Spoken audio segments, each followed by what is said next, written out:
Okay, so the extrinsic muscles of the hand also function at the wrist. So the extrinsic flexors of the fingers also flex the wrist.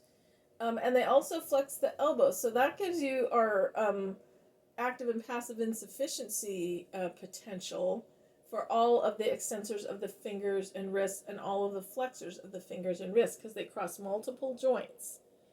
So we'll talk about the extrinsic muscles of the digits, and because it's going to be extremely difficult to demonstrate on the skeleton hand, I'm not going to have a video with the intrinsic muscles of the hand. I'm also not going to expect you to know the origins and insertions of the intrinsic muscles of the hand. So the flexor digitorum superficialis, it is a flexor. It originates on the medial epicondyle of the humerus on the common flexor tendon, and it splits in two and goes to the sides of the middle phalanx of all four fingers. So first it splits into four tendons, goes through the carpal tunnel, and then each one of those tendons splits into two, and it goes around the sides of the middle phalanx. So you can see how it flexes the fingers because it pulls right here, and you get that finger flexion. So it flexes the MCP joints and the PIP joints, so the metacarpophalangeal joints and the proximal interphalangeal joints of the finger. It's anterior and it's a little more lateral, so it gets the median nerve. The flexor digitorum profundus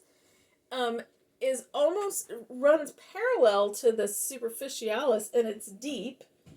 And it doesn't originate at the common flexor tendon like the digitorum superficialis.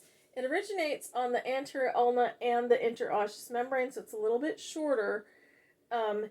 It inserts on the distal phalanx of digits 2 through 5.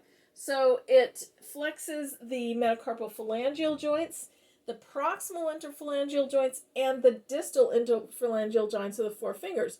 So the profundus and the superficialis have that weird relationship where it has a little rhyme to remember it. It's the superficialis splits in two to let the profundus go on through.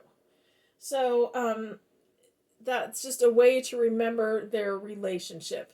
So the four tendons from the the flexor digitorum profundus and the four tendons from the flexor digitorum superficialis go through the carpal tunnel, as does the tendon for the flexor pollicis longus, which we're going to look at next. So the flexor pollicis longus is same origin as the flexor digitorum profundus, the anterior radius and interosseous membrane, and it goes to the distal phalanx of the thumb. So it flexes the carpometacarpal joint, the metacarpophalangeal joint, and the IP joint of the thumb, and it also flexes the wrist, and it gets the median nerve. Thumb side median nerve. So those three flexors are the 9 tendons that run through the carpal tunnel. The 4 tendons of the flexor digitorum superficialis, the 4 tendons of the flexor digitorum profundus, and the 1 tendon of the flexor pollicis longus. So with the finger and hand intrinsics and extrinsics, if there's a longus, it's an extrinsic. If there's a brevis, it's an intrinsic. That only goes with the hand, because we have the extensor carpi radialis brevis, and that's not an intrinsic muscle.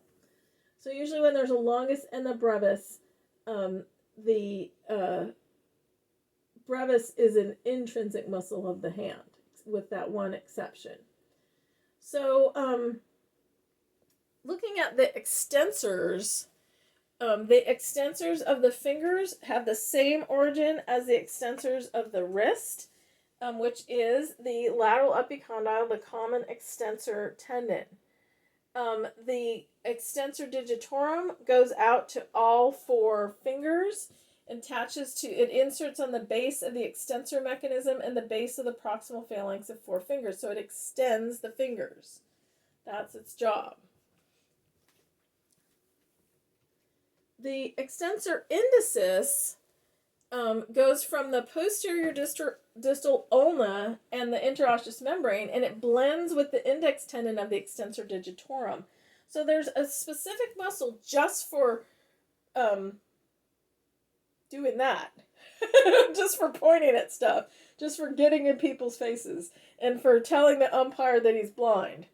So our extensor indicis, that's our muscle for that particular function right there, and it gets the radial nerve as all the extensors do. The extensor digiti minimi is a specific extensor just for the little finger. So the ulnar side of the belly of the extensor digitorum is where it originates. So that's one of the only ones that originates on another muscle. And it blends with the little finger tendon of the extensor digitorum to extend the 5th finger. So it's interesting, we have those little, and you can palpate that on the back of your hand.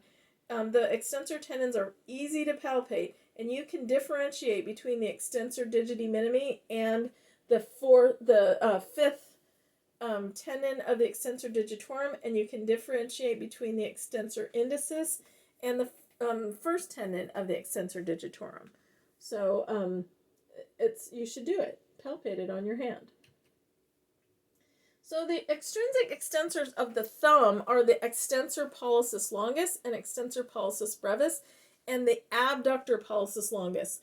The tendons of those 3 muscles make up the anatomical snuff box, which you can see if you extend your thumb and your fingers. If I can get the light right, it's that little indentation. And the floor of that indentation is the scaphoid bone. So those 3 tendons attach to different regions of the dorsal side of the thumb, and they have a lot of different actions. It's called the anatomical snuff box. Those 3 little tendons together. So if you get a chance, watch the video on the palpation of the bony landmarks in the wrist, forearm, and hand. I'm not going to do intrinsic muscles with the rubber bands because I just don't have rubber bands that small or a hand that's big enough.